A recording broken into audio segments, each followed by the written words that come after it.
Hello friends, देखिए ध्यान से। ये जो है कक्षा 11 वालों के लिए, ठीक है, परमाणु संरचना का, कक्षा 11 वालों के लिए परमाणु संरचना का लेक्चर नंबर 30 है ना। परमाणु संरचना लेक्चर नंबर 30। अच्छा देखिए ध्यान से। इसके पहले मैंने घर के लिए वर्क दिया था आपको ना, कि नाइट्रोजन के 2s इलेक्ट्रॉन के लिए चारों क्वांटम संख्याओं के मान की गणना करनी है।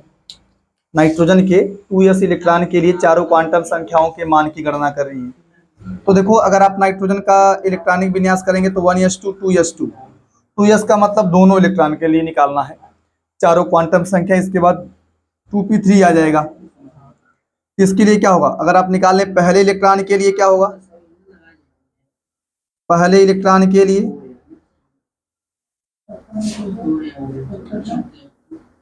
क्या होगा जानते हो, सुनो ध्यान से। पहले इलेक्ट्रॉन के लिए n का मान 2 होगा, l का मान 0 होगा, m का मान 0 होगा और s का मान +½ मान लीजिए। और यहाँ क्या होगा दूसरे इलेक्ट्रॉन के लिए, दूसरे इलेक्ट्रॉन के लिए क्या होगा, n का मान 2 होगा, l का मान 0 होगा, m का मान भी 0 होगा और s का मान क्या आएगा -½ इस नियम को आप जो है, ये जो है पाउली के नियम के अनुसार भरा गया है। पाउली ने कहा था किसी कक्षक में, जैसे ये कक्षक है, इसमें 2 ही इलेक्ट्रॉन रह सकते हैं। m का मान तो 0 लिखेंगे आप, m का मान 0 होगा इसके लिए, ठीक है। किसी कक्षक में 2 इलेक्ट्रॉन हो सकते हैं, वो भी विपरीत चक्रण वाले। ये भी जान सकते हैं आप लोग कि किसी कक्षक में जो है विपरीत चक्रण वाले अधिकतम 2 इलेक्ट्रॉन हो सकते हैं और उन दोनों इलेक्ट्रॉनों के लिए चारों क्वांटम संख्याओं का मान एक समान नहीं हो सकता। या ऐसा कहिए आप, उन दोनों के लिए नहीं, किन्हीं 2 इलेक्ट्रॉन की बात करें कि कोई भी 2 इलेक्ट्रॉन रहे, उनके लिए चारों क्वांटम संख्याओं का मान एक समान नहीं हो सकता। कैसे भी कितना भी प्रयास कर लेंगे आप, आपको 3 क्वांटम संख्याओं का मान समान मिल जाएगा, लेकिन चौथी क्वांटम संख्या श्योरली भिन्न रहेगी, ठीक है। अच्छा देखिए ध्यान से। इसके बाद अगला नियम क्या है, हुंड के बहुलता का नियम, या इसको सामान्य केस में हुंड का नियम भी कहा जाता है। अब इधर ध्यान दें आप लोग, हुंड के बहुलता का नियम या हुंड का नियम, हुंड के बहुलता का नियम या हुंड का नियम। हाँ, लाइन कटा हुआ, ध्यान दीजिए आप, अब दिक्कत है क्या। हुंड के बहुलता का नियम या हुंड का नियम क्या है जानते हैं। हुंड ने कहा था कि किसी भी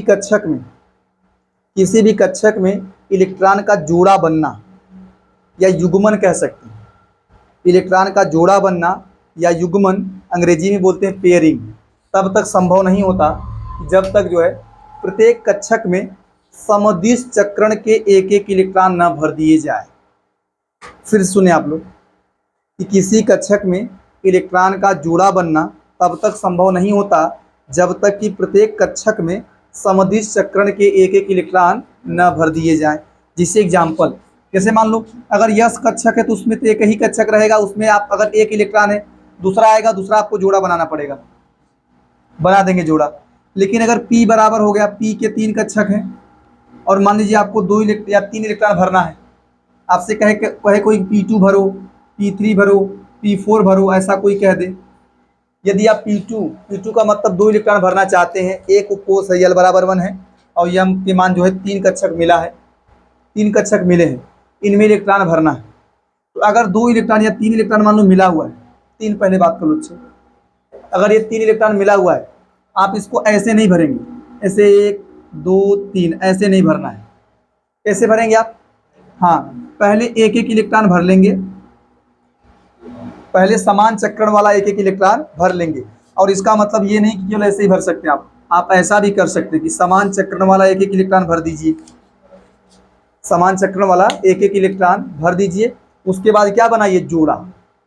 और देखो बहुलता शब्द का मतलब क्या है, बहुलता शब्द का मतलब जानते क्या है। अच्छा, मैं अगर इसको मान लूँ +½ क्या मान लूँ, +½ तो ये बार बार, ये बहुत ज्यादा, बहुलता का मतलब यही मल्टीप्लाई हो रहा है, ये ज्यादा हो जा रहा है, बहुलता मतलब इसकी अधिकता हो रही है, plus half plus half plus half, ये ज्यादा हो जा रहा है, या minus half minus half minus half, plus half minus half होगा तो ज्यादा नहीं मिलेगा, ठीक है। लेकिन अगर plus half plus half plus half, ये इसी को बोलते हैं बहुलता हो जा रही है, minus half minus half minus half, ये क्या आ रही है, बहुलता, मल्टीप्लिसिटी हो रही है, मल्टीप्लिसिटी, बहुलता मतलब इसी का कह सकते हैं ना, मल्टीप्लीकेशन कह सकते हैं आप लोग, हो रहा है कि plus half plus half plus half, minus half minus half minus half. समझ पा रहे हैं आप? लिखो हुंड का नियम, हुंड के बहुलता का नियम। अब इसको सॉल्व करा रहे हैं ना, पहले इसको लिखिए फिर इसको सॉल्व करा रहा हूं। हुंड के बहुलता का नियम, हुंड के बहुलता का नियम,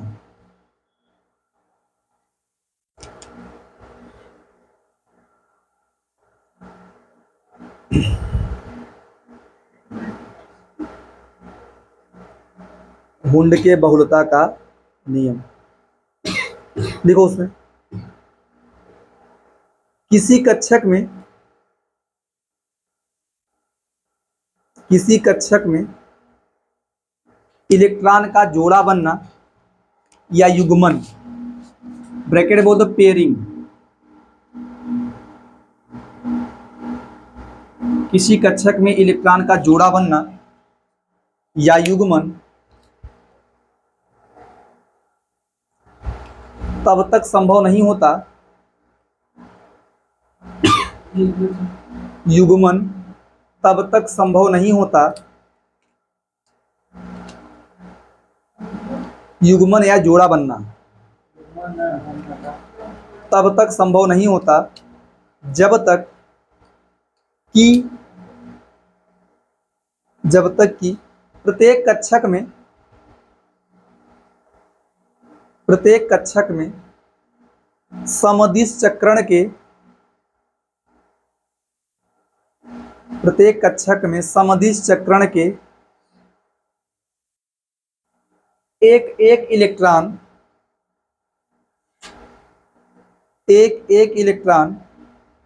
न भर दिए जाए।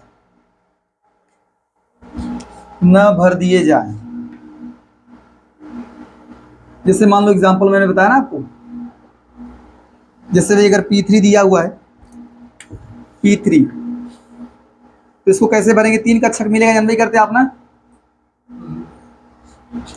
तो आप इसको ऐसा देखो, अगर आप ऐसा करते हैं ये गलत होगा।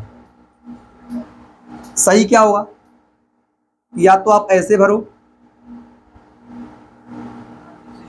या तो आप एक ही दिशा होनी चाहिए, ये दोनों ही क्या है, सही है। समान दिशा वाला एक इलेक्ट्रॉन भरो, उसके बाद दिशा बदलो। समझ पा रहे हैं? अगर मान लो आपको दिया हो D6 दिया हो, ठीक है, तो अगर D6 यहाँ D में 5 कक्षक मिलेंगे,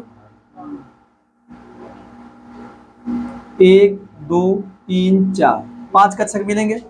तो अगर आप इसको ऐसे भरते 1 2 ना 3 4 5 6, तो ये गलत होगा। सही क्या होगा, हाँ, पहले आप एक इलेक्ट्रॉन भर लो,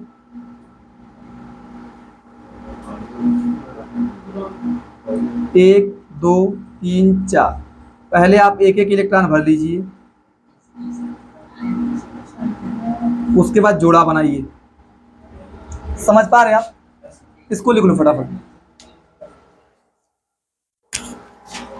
देखिए ध्यान से, ये क्या है, पाउली के अपवर्जन सिद्धांत का अनुप्रयोग है। इसको बस पढ़ लीजिए आप। इसे मुझे जो है पाउली के सिद्धांत के बाद ही पढ़ाना चाहिए था, लेकिन ये इंफॉर्मेशन दे रहा है आपको कि कोई अगर उपकोष है, उपकोष ना, किसी उपकोष में कक्षक पता करना है, तो किसी उपकोष में कक्षक की संख्या किसके बराबर होता है, 2l+1 के बराबर होता है। मैंने सब समझाया आपको यार। हाँ सर, मैंने जब n का मान l का मान सब निकलवाया था, मैंने समझाया था। बस आप समझ लीजिए आप लोग कि किसी उपकोष में अगर कक्षक बताना है, कितना कक्षक मिलेगा। जैसे मान लो कोई कह दे यल उपकोष में कितना कक्षक होता है, आपको पता है यल पी उपकोष ना 3 कक्षक होते हैं, आप जानते हैं, निकाल लो।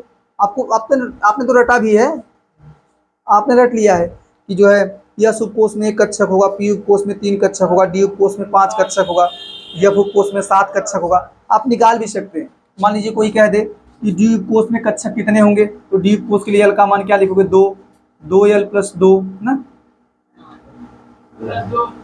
हाँ, क्या लिखेंगे आप, 2 × 2 + 1 कितना मिलेगा, 5 मिलेगा कि नहीं। एल का मान 2 रखेंगे। वैसे ही है, और इलेक्ट्रॉनों की संख्या कक्षक की संख्या का दुगुना होता है।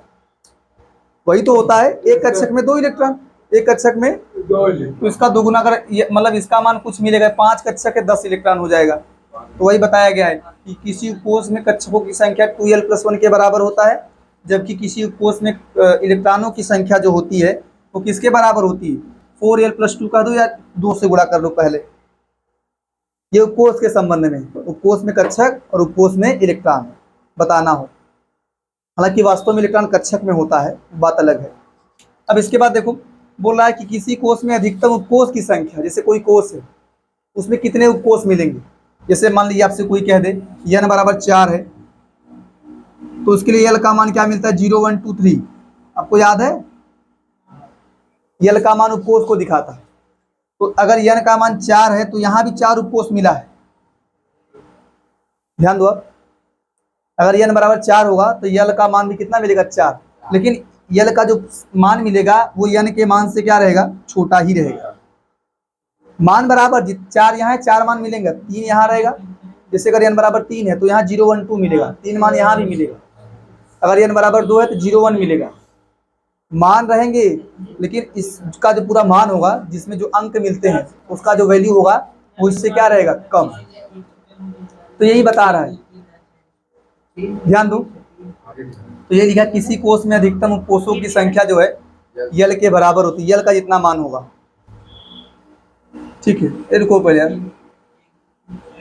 n के बराबर होना चाहिए। जितना कोष का n का मान होगा उतना ही आपको मिलेगा उपकोष। n का मान 4 है तो उपकोष भी 4 मिलेगा। तो ये किसी कोष में अधिकतम उपकोषों की संख्या n के मान के बराबर होता है, किंतु n का मान l के मान से क्या रहता है, बड़ा। बराबर मिलेगा वैल्यूज, लेकिन जो n होगा वो क्या रहेगा, l से बड़ा। अगला क्या है कि किसी कोष में अधिकतम कक्षकों की संख्या n के बराबर हो, n² के बराबर हो। जैसे अगर ये 4 है ना, तो इसमें कक्षक पता करना कितना हो जाएगा, 16 मिलेगा। 16 कक्षक मिलेंगे। और मैंने निकलवाया भी था यार, सुनो ध्यान से। अगर पता करना है कि इसके लिए 16 कक्षक कैसे मिलेंगे, एक कक्षक यहाँ मिलेगा, 3 कक्षक यहाँ मिलेगा, क्योंकि पी है ना, पी उपकोष 3 कक्षक, डी उपकोष 5 कक्षक, या 7 और 5 12, 12 3 15, 1 16 कक्षक मिलेंगे। वही तो बता रहा है कि अगर कोष में कक्षकों की संख्या बतानी है तो n² की क्या होता है, बराबर। जैसे 0 1 2 हो जाए, ध्यान दिया। अगर n = 3 हुआ तो l का मान क्या मिलेगा, 0 1 2 मिलेगा। 5 मिलेगा इधर, 5 3 8 1, तो वो है तो नहीं n² के बराबर। इसके बाद इलेक्ट्रॉनों की संख्या, कक्षक सुने आप लोग, कक्षक अगर 16 है, इलेक्ट्रॉन 32 रहेंगे। क्यों भाई, हर कक्षक में 2 इलेक्ट्रॉन ना, हर कक्षक में। तो ये जानते रहिए आप लोग। ये देखो उपकोष वाला रट लो कि उपकोष में कक्षकों की संख्या 2l + 1, इलेक्ट्रॉनों की संख्या भाई कक्षक की संख्या का डबल कर दो। इसके बाद कोष में उपकोष पता करना है, तो जितना कोष का मान है उपकोष उतना ही मिलेगा, लेकिन n का मान ज्यादा रहेगा, 1 अंक ज्यादा रहेगा उससे। इसके बाद क्या है, किसी कोष में अधिकतम इलेक्ट्रॉनों की संख्या n² के बराबर होती है, और इलेक्ट्रॉनिक कक्षकों की संख्या n² के बराबर होगा, इलेक्ट्रॉनों की संख्या 2n² के बराबर। ठीक है, इसको फटाफट लिखें आप। इसके बाद मैं ये प्रश्न आपको सॉल्व कराता हूँ। इसको देखो ध्यान से।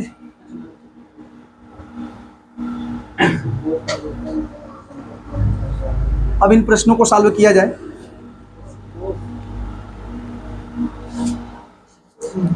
अब देखो, अच्छा इसका मान क्या निकालेंगे, Cl-।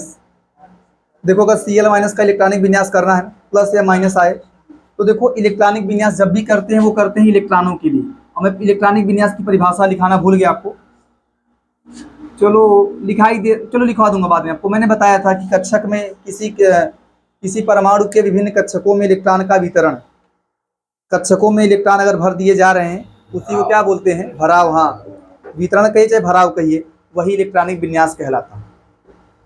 ठीक है। अच्छा देखो ध्यान से, इलेक्ट्रॉनिक विन्यास जब भी करते हैं इलेक्ट्रॉनों की संख्या के हिसाब से करते हैं। किसी परमाणु में कितना इलेक्ट्रॉन है उसी को दिखाते हैं, वही इलेक्ट्रॉन कक्षक में भरा जाता है, उसी को बोल देते हैं इलेक्ट्रॉनिक विन्यास। कोई परमाणु हो या कोई आयन हो, उसमें जितना इलेक्ट्रॉन है वही इलेक्ट्रॉन भरा जाता है कक्षक में, उसी को आप क्या बोल देते हैं, इलेक्ट्रॉनिक विन्यास, वही इलेक्ट्रॉनिक विन्यास।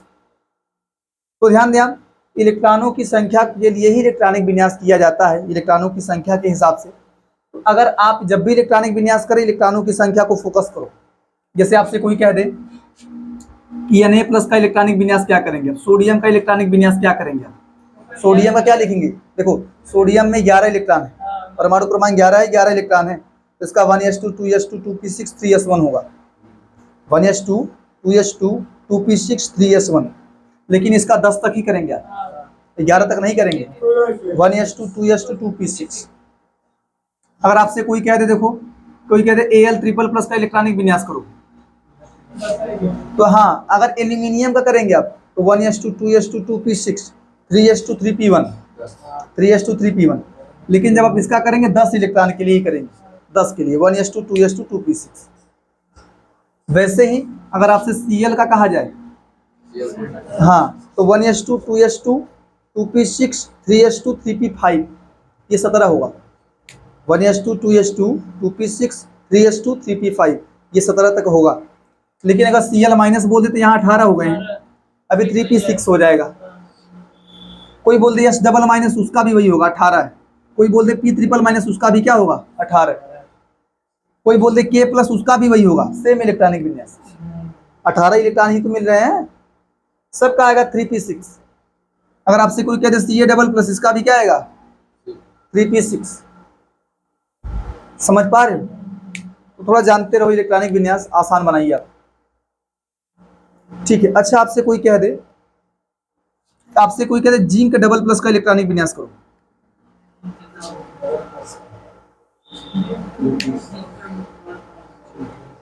Zinc++ का 28। और जानते, सुनो पहले, 28 का मतलब उसमें 2 इलेक्ट्रॉन नहीं है। हाँ सुनो पहले, 3d8 नहीं होगा, यही तो बता रहा हूँ। जैसे उसमें क्या होता है ना, देखो बता रहा हूँ, ये नियम लगाओ 20 तक। उसके बाद सुनो पहले, अगर Zinc++ आता है ना, जिंक पे डबल+ आता है, तो जानते कैसे करते हैं आप। तो पहले आप जिंक का इलेक्ट्रॉनिक विन्यास करो। जिंक का होता है 1s2 2s2 2p6 3s2 3p6 4s2 3d10, ये जिंक का है। किसका है? लेकिन अगर देखो आपको पता है बाहरी कोष ये है, 4s बाहरी कोष से बता दे रहा हूँ। तो जब देखो अगर जिंक पे 2+ आया, इसका मतलब इसके 2 इलेक्ट्रॉन बाहर से निकले, इसके 2 इलेक्ट्रॉन बाहर से निकल गए हैं, ये इलेक्ट्रॉन निकला है। ये तो ऊर्जा के हिसाब से लिखा है, मैंने ध्यान दीजिए आप, ये तो जो लिखे गए ऊर्जा के हिसाब से लिखे गए हैं ना। लेकिन जब इलेक्ट्रॉन निकलेगा त्रिज्या के हिसाब से निकालिए कि जिस बाहरी कोष के इलेक्ट्रॉन जल्दी निकलेंगे, बाहरी कोष के इलेक्ट्रॉन जल्दी निकलेंगे, तो ये बाहरी कोष से इसका इलेक्ट्रॉन निकल जाएगा, बचेगा यहीं तक। नहीं समझ पा रहे हो क्या? हाँ, सोडियम का भी वैसे ही कर लो। देखो सोडियम कैसे करेंगे आप, मान लो सोडियम का वो 1s2 2s2 2p6, इसका भी तो वही निकलेगा। तो मैंने यहीं तक बताया, तरीका वही है।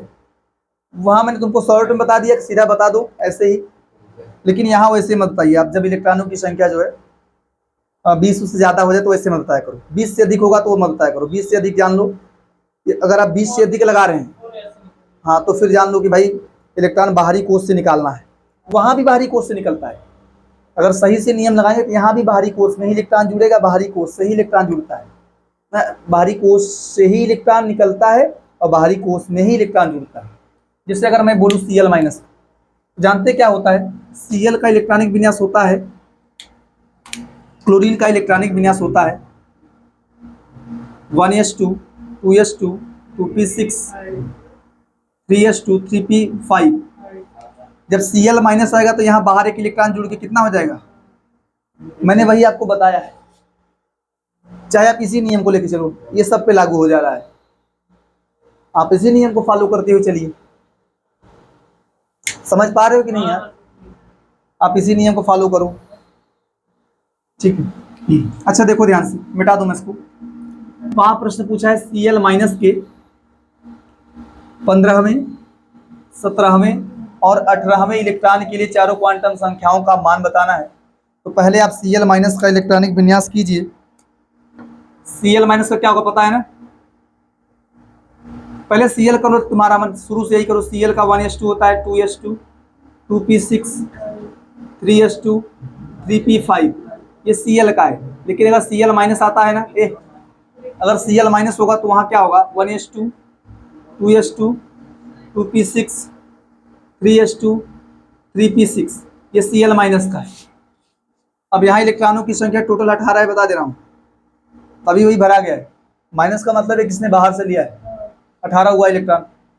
अब इसमें 15वें, 17वें, 18वें के लिए 12 तक का इलेक्ट्रॉन इसमें 3s में, 12 तक का इलेक्ट्रॉन कहाँ है? 3s में। अब 13, 14, 15, 16, 17, 18 ये सभी किसमें है? 3p में। 13, 14, 15, 16, 17, 18 ये सभी इलेक्ट्रॉन कहाँ है? 3p में। तो उन्हीं के लिए मतलब 15वां बीसी में है, 17वां बीसी में है, 18वां बीसी में है। उन्हीं के लिए क्या निकालना है? एन, एल, एम और यस का मान। और आपकी जानकारी के लिए बता दूं, सभी के लिए 15वां हो चाहे 17वां हो चाहे 18वां हो, इस केस में उसके लिए एन का मान भी समान आएगा और एल का मान भी समान आएगा। डिफरेंस किस में आएगा? एम के मान में और हाँ। तो आप ऐसा करो, लिख लो 3p6 और यहाँ 3 कक्षक बना लो। एम का मान लिख लो, एम का मान लिख लो कि -1 आएगा। आप जानते हैं एल का मान एक आएगा, एम का मान क्या आएगा? -1, 0 + 1, ये मतलब ये 13वां है, 14वां है, 15वां है, 16वां है, 17वां है, 18वां है। अगर आपको सुनो निकालना है 15वें इलेक्ट्रॉन के लिए, किसके लिए निकालना है? 15वें इलेक्ट्रॉन के लिए क्या निकालेंगे आप?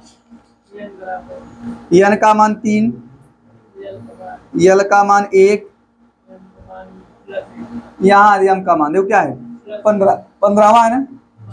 हाँ देखो 13, देखो 12 यहाँ था, 13, 14, 15, 15 यहाँ है। तो 15वें के लिए +1 और यस का मान क्या लिखेंगे? +1/2।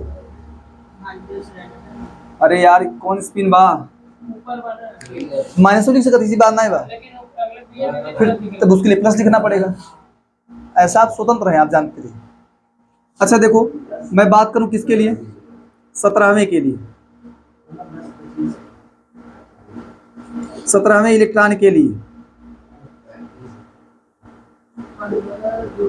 एन का मान 3, एल का मान 1 होगा। एन एल का मान समान रहेगा।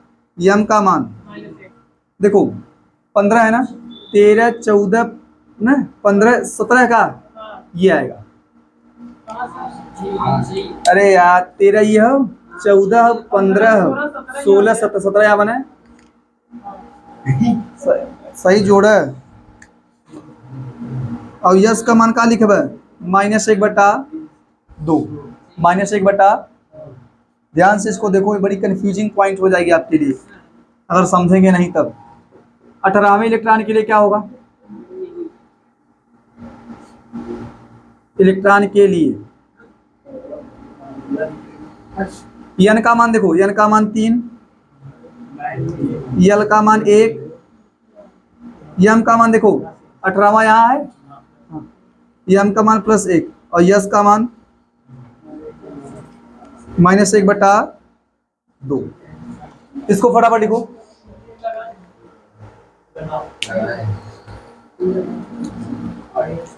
चलो इसे मिटा दो। ये अगला प्रश्न क्या है देखो,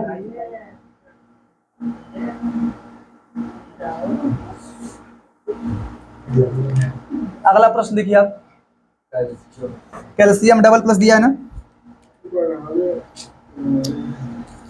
कैल्शियम पहले लिख लो नॉर्मली, कैल्शियम 20 क्या होगा? 1s2, 2s2, 2p6, 3s2, 3p6, 4s2, ये 20 है। अगर आप Ca डबल प्लस करेंगे क्या होगा 18, तो 1s2 2s2 2p6 3s2 3p6, बस यही होगा। अब पूछा क्या है, इसमें 12वें 16वें के लिए, तो जानते हैं 12वां, देखो 12 ये है और 16वां इसमें, तो जानते हैं, लिख लो पहले 12वें इलेक्ट्रॉन के लिए। अब यहाँ अलग अलग निकालिए आप लोग।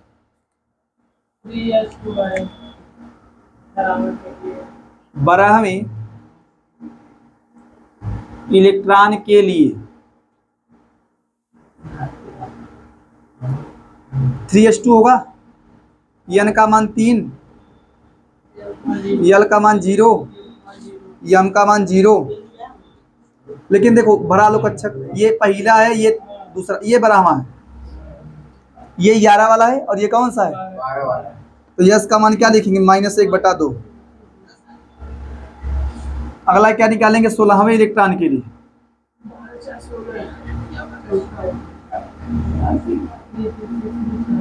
सोलहवें इलेक्ट्रॉन के लिए देखो ध्यान से क्या है, और 3p6 लिख लो पहले पूरा, 3p6 लिख लो। इसमें 3 कक्षक बना लीजिए आप, -1 0 +1 करके, यहाँ भी 0 को मान आएगा ना, -1 0 +1। देखो ये 13वां है, 14वां है, 15वां है, 16वां है, और 17 18 भर लो, लेकिन ध्यान इस पे देना है। n का मान क्या लिखेंगे, n का मान 3 है, l का मान 1 है, और m का मान -1 है, यस का मान क्या होगा -1/, समझ पा रहे हो ना, हो गया नहीं होगा।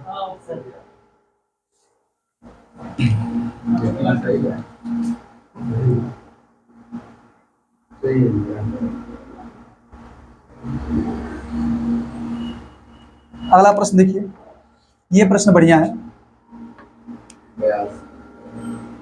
82 पीबी, पहले आप 82 पीबी का इलेक्ट्रॉनिक विन्यास कीजिए।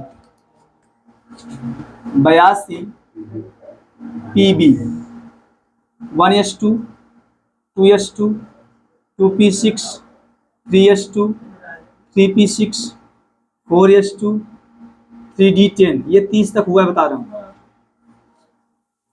इसके बाद 4p6 5s2 4d10, इसके बाद 5p6 वहां लिख लेना, 5p6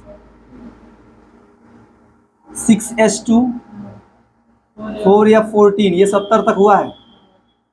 5d10 6p2, ये थोड़ा रट लो कि ये 70 तक जोड़ लो, ये 70 तक आएगा, ठीक है। अब देखो बोल क्या रहा है, आपको निकालना है 20वें इलेक्ट्रॉन के लिए। 20वां इलेक्ट्रॉन यहाँ है, जीन ने कितना, ये 20वां यही होगा, 19 20 इसमें है, तो लिखेंगे आप 20वें इलेक्ट्रॉन के लिए,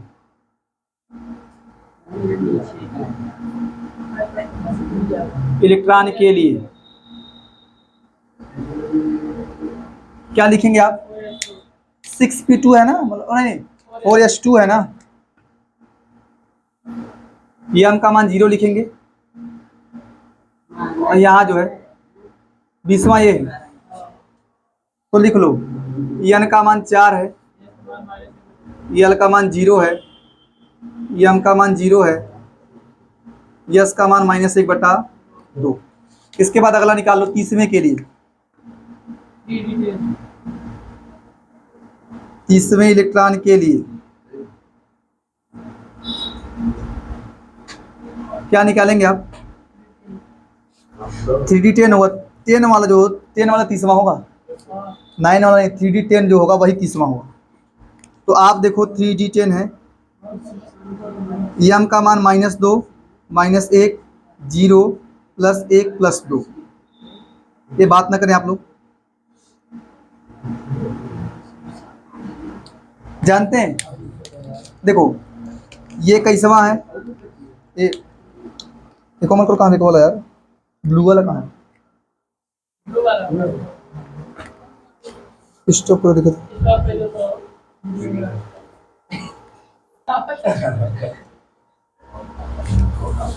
देखो ध्यान से, ये 21वां है, ये 22वां है, 23वां है, 24वां है, 25वां है, 26वां है, 27वां है, 28वां है, 29वां है और ये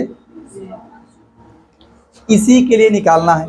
यन का मान 3 लिखेंगे, यल का मान 2 लिखेंगे, यम का मान +2 और यस का मान -1 बटा, समझ पा रहे हैं आप? अगला क्या है? 40 50 ना, इसको मिटा दे रहा हूँ मैं। 40वां क्या है? देखो ये 30वां हो गया, 6 36 2 38 और इसमें हाँ दोनों इलेक्ट्रॉन इसमें है, 39 40 मतलब दूसरे के लिए निकालना, इसका दूसरा वाला इलेक्ट्रॉन क्या हुआ? देखो ये आपका 36 यहाँ है, 36 2 38, 39 40 दोनों इसी में है, तो निकालिए अब 40वें इलेक्ट्रॉन के लिए, 40वें इलेक्ट्रॉन के लिए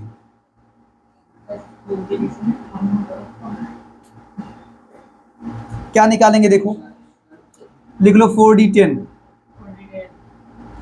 क्या मिलेगा? m का मान -2 -1 0 +1 +2। देखो ध्यान से, बातें ना हो।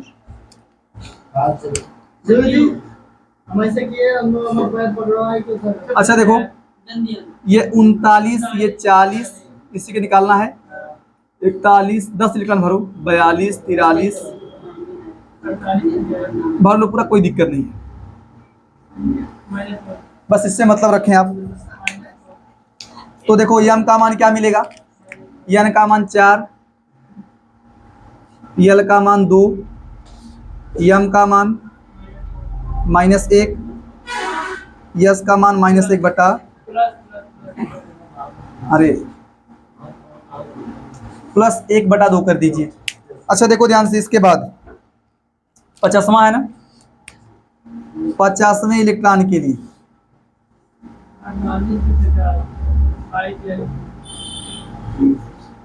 50वें इलेक्ट्रॉन के लिए 50वां कहाँ होगा? ये 48 आएगा, नहीं 48 कौन को पहले 30 36 2 38 38 48 48 और 2 इसमें है, ठीक है, तो लिख ले 5p6।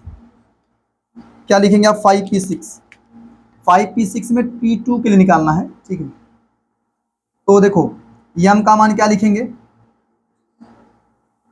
यम का मान -1 0 +1। अब देखो इसका दूसरा निकालना, यही देखना है, भर लो 6 इलेक्ट्रॉन, यन का मान 5, यल का मान 1, यम का मान 0 और यस का मान +1 बटा 2। समझ पा रहे हैं आप? इतना तो आ रहा है ना वीडियो, उधर तो अब अगला क्या है? 60वें इलेक्ट्रॉन के लिए, 60वें इलेक्ट्रॉन के लिए 60वां कहाँ होगा? देखो देखो ये कितना हुआ है? 48 6 54 54 तो 56 56। हाँ इसके बाद निकालिए 4 या 14 को लिखो। देखो 4 या 14 में ना 60वां भी आ जाएगा, 17वां भी आ जाएगा, 70 भी आ जाएगा। हाँ तो आप इसको भर लो, आप पहले इसका भर लो। यम का मान क्या होगा? देखो -3 -2 -1 0 +1 +2 +3। देखो ध्यान से, कक्षक बना लीजिए आप, ये बातें ना हो आपके बीच। देखो यहाँ कितने तक आया भाई? ये 56 तक आया ना, 56। इसके बाद देखो ये 57 है, ये 58 है, ये 59 है, ये 60 61 62 63 64 65 66 67 68 69 70। तो 60 ये 60वां है और वो कौन सा है, 70वां है। ये 60वां इलेक्ट्रॉन है। n का मान क्या लिखेंगे, और l का मान, l का मान 3, m का मान 0, हाँ m का मान 0 और s का मान +1/2। और 70वें के लिए क्या होगा, 70वें इलेक्ट्रॉन के लिए हाँ n का मान यही तो होगा, n का मान 4, l का मान 3 और m का मान +3, s का मान -1/2। 80वें इलेक्ट्रॉन के लिए 80 भी फिर 82 भी,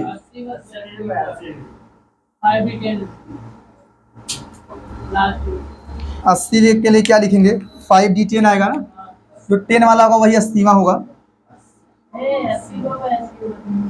m बराबर -2 -1 0 +1 +2, क्या निकालेंगे आप, a, ध्यान दो ये क्या है, देखो 70 तक हुआ है ना, 71 72 73 74 75 76 77 78 79 80, यही निकालना है। n का मान 5, l का मान 2, m का मान +2, s का मान -1/2। और 82वें के लिए होगा, 82वें इलेक्ट्रॉन के लिए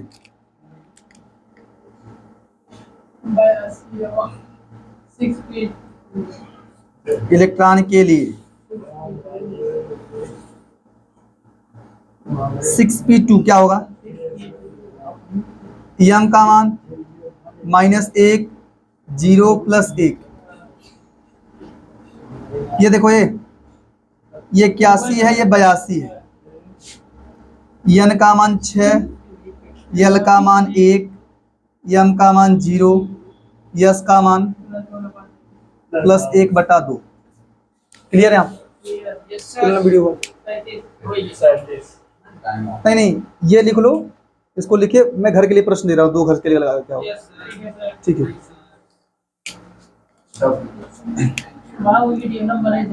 इसको देखो मिटा दे रहा हूँ, नहीं स्टॉप नहीं करेंगे। एक प्रश्न लिख लो घर के लिए, देखो 26 Fi डबल प्लस के Fi डबल प्लस के 23वें इलेक्ट्रॉन के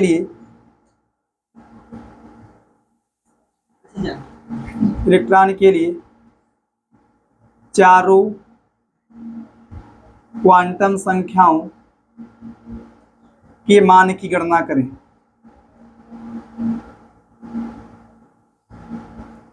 के मान की गणना करें। एक और लिख लो, चाहे जो भी है लगाओ अपना। इसके बाद लिखेंगे 30 Zn डबल प्लस के 30 Zn डबल प्लस के 28वें इलेक्ट्रॉन के लिए 26वें व 28वें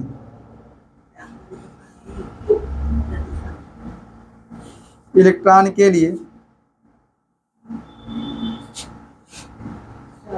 चारों क्वांटम संख्याओं के मान की गणना करें। चारों क्वांटम संख्याओं के मान की गणना करें।